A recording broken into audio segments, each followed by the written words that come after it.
Chapter 20.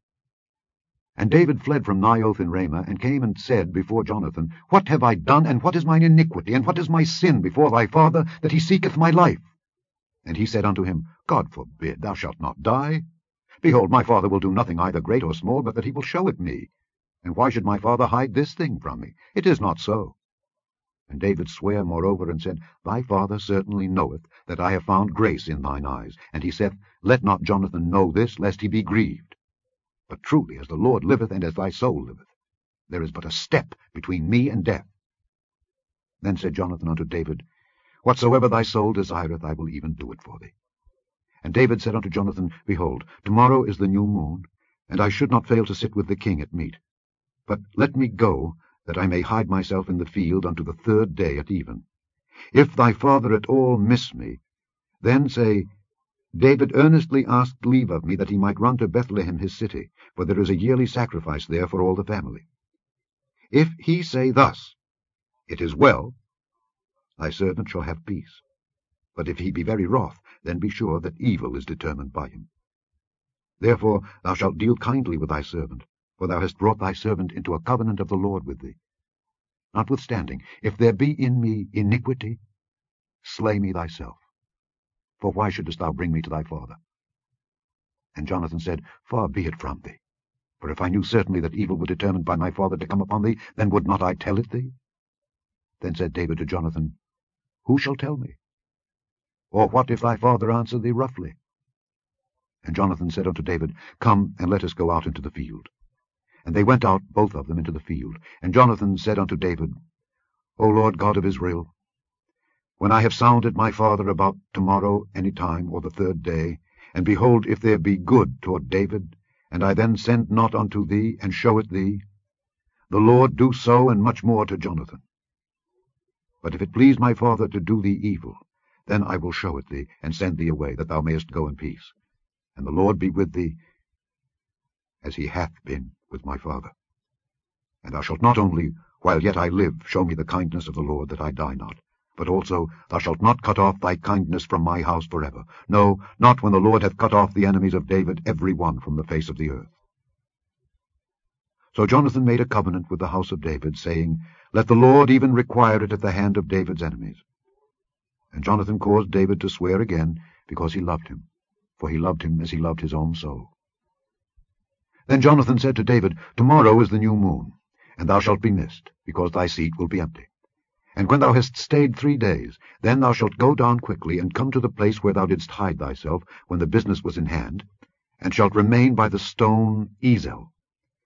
And I will shoot 3 arrows on the side thereof, as though I shot at a mark. And behold, I will send a lad, saying, Go find out the arrows. If I expressly say unto the lad, Behold, the arrows are on this side of thee, take them, then come thou, for there is peace to thee, and no hurt, as the Lord liveth. But if I say thus unto the young man, Behold, the arrows are beyond thee, go thy way, for the Lord hath sent thee away. And as touching the matter which thou and I have spoken of, behold, the Lord be between thee and me forever. So David hid himself in the field. And when the new moon was come, the king sat him down to eat meat. And the king sat upon his seat as at other times, even upon a seat by the wall.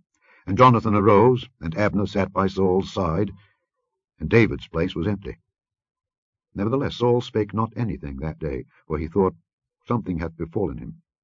He is not clean, surely he is not clean. And it came to pass on the morrow, which was the 2nd day of the month, that David's place was empty. And Saul said unto Jonathan his son, Wherefore cometh not the son of Jesse to meat, neither yesterday nor today? And Jonathan answered Saul, David earnestly asked leave of me to go to Bethlehem. And he said, Let me go, I pray thee, for our family hath a sacrifice in the city, and my brother he hath commanded me to be there. And now, if I have found favour in thine eyes, let me get away, I pray thee, and see my brethren. Therefore he cometh not unto the king's table.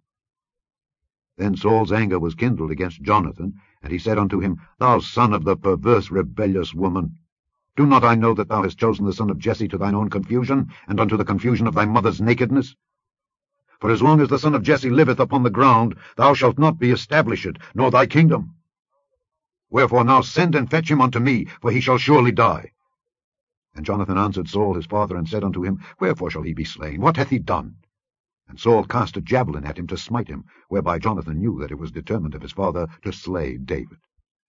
So Jonathan arose from the table in fierce anger, and did eat no meat the 2nd day of the month, for he was grieved for David, because his father had done him shame. And it came to pass in the morning that Jonathan went out into the field at the time appointed with David, and a little lad with him. And he said unto his lad, Run, find out now the arrows which I shoot. And as the lad ran, he shot an arrow beyond him. And when the lad was come to the place of the arrow which Jonathan had shot, Jonathan cried after the lad, and said, Is not the arrow beyond thee? And Jonathan cried after the lad, Make speed, haste, stay not. And Jonathan's lad gathered up the arrows, and came to his master. But the lad knew not anything. Only Jonathan and David knew the matter. And Jonathan gave his artillery unto his lad, and said unto him, Go, carry them to the city. And as soon as the lad was gone, David arose out of a place toward the south, and fell on his face to the ground, and bowed himself 3 times. And they kissed one another, and wept one with another, until David exceeded. And Jonathan said to David, Go in peace, forasmuch as we have sworn both of us in the name of the Lord, saying, The Lord be between me and thee, and between my seed and thy seed forever.